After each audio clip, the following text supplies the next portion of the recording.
Hakuna mtu ambaye kwamba amefutwa. I've not fired anyone.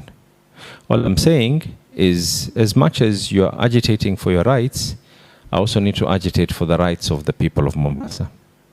So wakati mtu ameamua kufanya mgomo, wacha mahakama, tutaenda kama Council of Governors.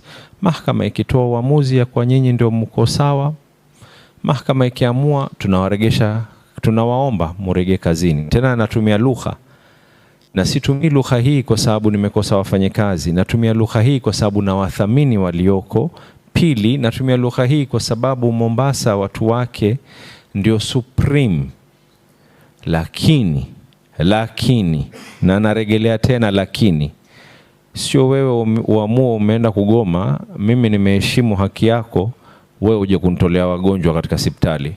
Hapo tutadili na wewe. Let me not even mince my words. I will respect everyone who decides to be able to go on strike, and I will actually